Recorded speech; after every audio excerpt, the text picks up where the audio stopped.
become future stars। अध्याय 12 नैनीताल की यात्रा, यात्रा वृत्तांत। विशेष प्रस्तुत यात्रा वृत्तांत में बच्चों को नैनीताल की सुंदरता के विषय में बताया गया है। साथ ही वहां के प्राकृतिक व सांस्कृतिक सौंदर्य के बारे में भी बताया गया है। एक स्थान पर रहते रहते मनुष्य ऊब जाता है, अतः इससे उभरने के लिए यात्रा अति आवश्यक होती है। यात्रा जहां व्यक्ति की नीरसता को दूर करती है, वहीं दूसरी ओर जीवन के प्रति नया उत्साह भरती है। इतना ही नहीं, यात्रा में नई नई चीजें देखने को मिलती हैं। साथ ही नए नए लोगों से संपर्क होता है। परिवर्तन की इस भावना से प्रेरित होकर हमने इस बार गर्मियों की छुट्टियों में एक सप्ताह के लिए उत्तराखंड राज्य में स्थित नैनीताल जाने का मन बनाया। परीक्षाएं समाप्त होने के बाद उनका परिणाम घोषित हुआ। परिणाम घोषित होते ही गर्मियों के अवकाश की घोषणा की गई।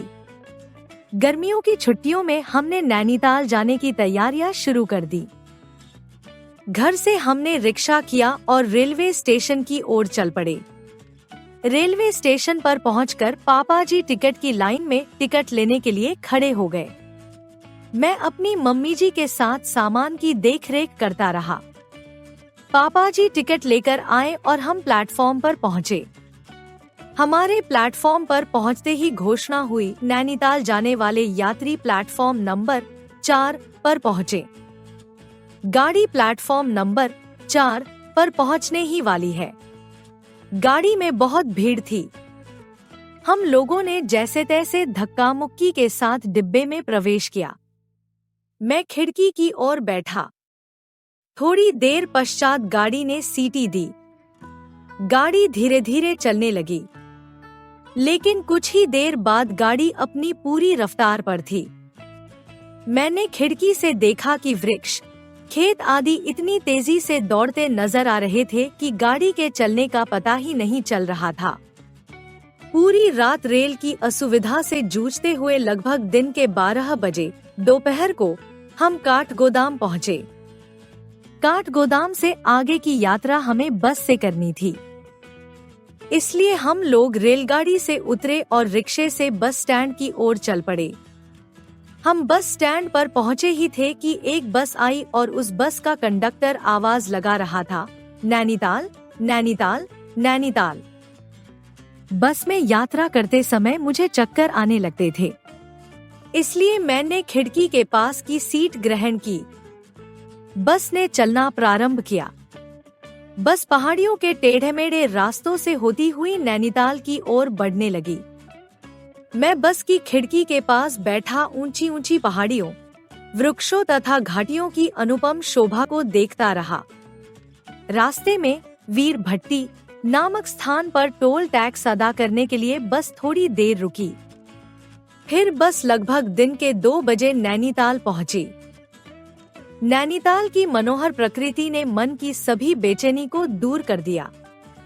नैनीताल के विकास में इतिहास और कल्पना दोनों के ही अस्तित्व का समावेश है।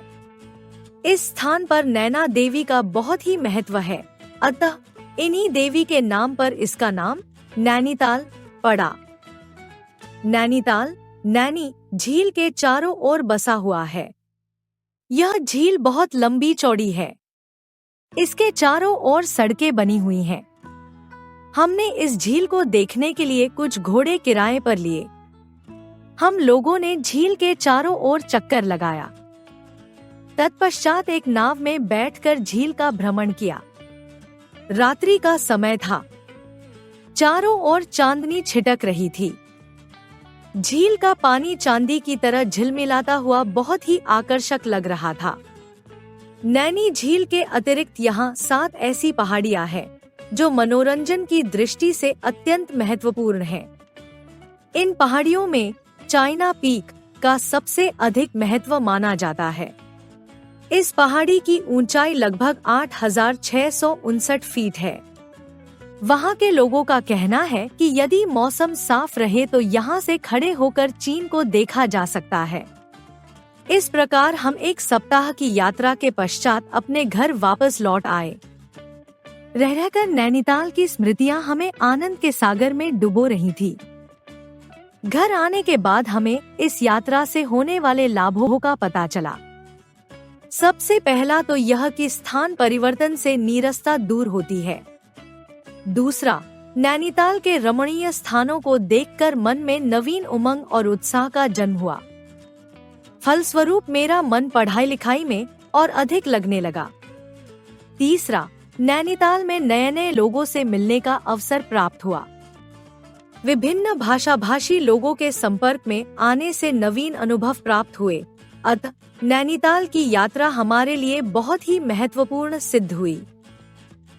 शब्दार्थ: ऊबना, बोर होना, अति, बहुत, नीरसता, बुझा बुझा मन, उत्साह, जोश, प्रेरित, उत्तेजित, अवकाश, छुट्टी, प्रवेश, दाखिल, असुविधा, परेशानी, प्रारंभ, शुरू, मनोहर, मन को अच्छी लगने वाली, अस्तित्व, विद्यमानता, समावेश, शामिल, स्मृतियां, यादें, परिवर्तन, बदलाव, रमणीय, घूमने फिरने का स्थान।